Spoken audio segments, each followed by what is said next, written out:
Le ministère des Affaires sociales, de l'Action humanitaire et de la solidarité a poursuivi en partenariat avec la Fondation Sur un pied d'égalité la mise en œuvre du projet de prise en charge des enfants congolais de 0 à 6 ans issus des familles défavorisées atteints de malformations congénitales ou acquises touchant l'appareil locomoteur.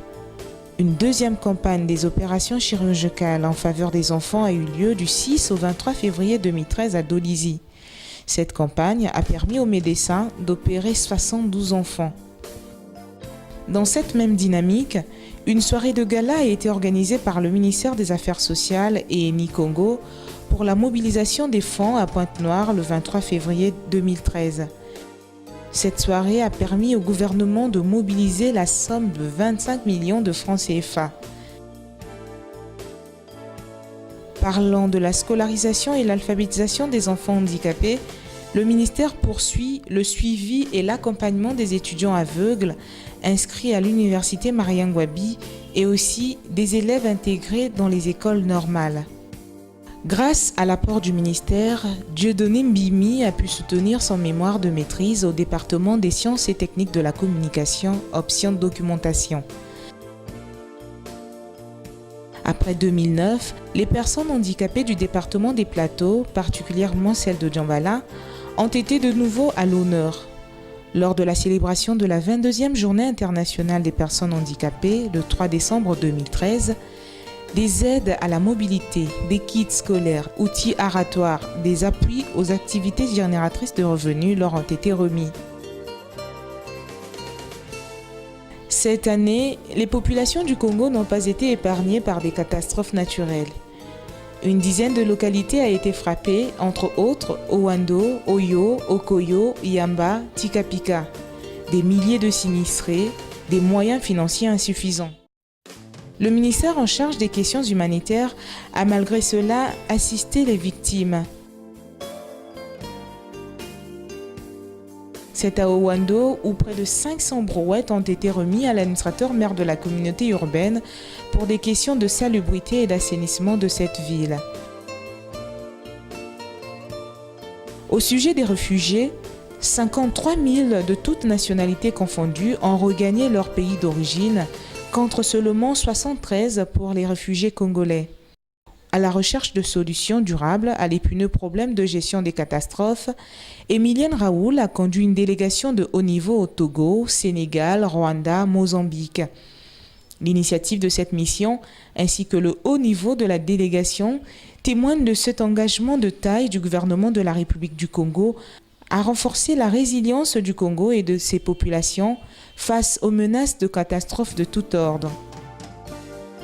Les enfants souffrant d'infirmités motrices cérébrales étaient également au cœur d'une grande rencontre organisée le 11 décembre à Brazzaville dans le cadre de la 15e Journée nationale de la solidarité. Cette réunion visait à redéfinir les mécanismes devant permettre d'améliorer la situation de ces enfants vulnérables. Dans certaines familles, les enfants atteints d'infirmités motrices sont parfois abandonnés ou négligés par leurs parents, alors qu'une prise en charge permettrait d'améliorer leurs conditions. Après la politique nationale d'action sociale en 2012, en 2014, la politique nationale de solidarité sera finalisée. Le ministère des Affaires sociales, de l'Action humanitaire et de la solidarité venait d'organiser le concours sur le quartier le plus propre et sans sachet de la communauté urbaine de Djambala dans le cadre du prix du président de la République Denis Sassou Nguesso pour la salubrité.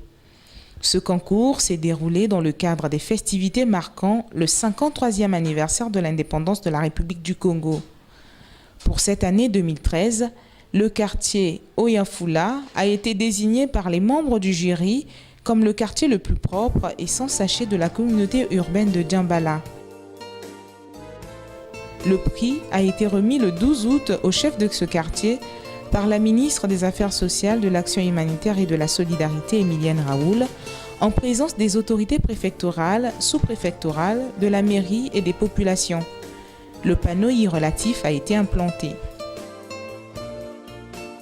Le PARCEGED, projet cofinancé par le gouvernement congolais et le groupe de la Banque africaine de développement, qui arrive à terme, a mené plusieurs actions en faveur des groupes défavorisés.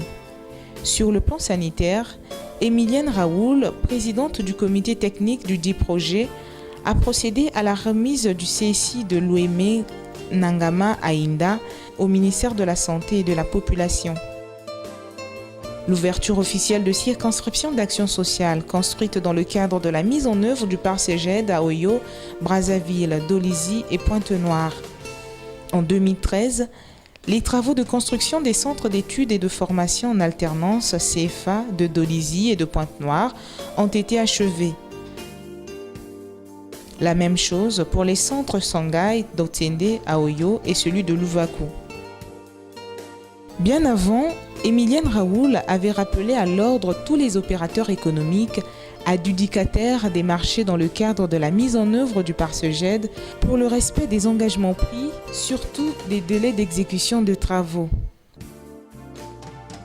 Le centre de ressources professionnelles de Brazzaville, appelé Nzete Kitoko, a officiellement lancé ses activités au cours d'une cérémonie présidée par Emilienne Raoul, ministre des Affaires sociales, de l'Action humanitaire et de la solidarité, jeudi 27 juin 2013. Le centre de Brazzaville offre pour l'instant une formation dans la filière bois avec une quinzaine de maîtres artisans menuisiers et une quarantaine d'apprentis. Le ministère des Affaires sociales, de l'Action humanitaire et de la solidarité et la société Total EEP Congo ont organisé un séminaire atelier du 19 au 21 novembre 2013 à Pointe-Noire sur le travail social en entreprise.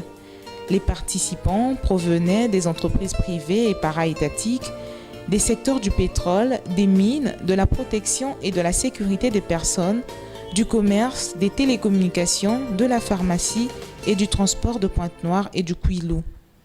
2013 n'a pas été une année de répit pour le ministère des Affaires sociales, de l'Action humanitaire et de la solidarité.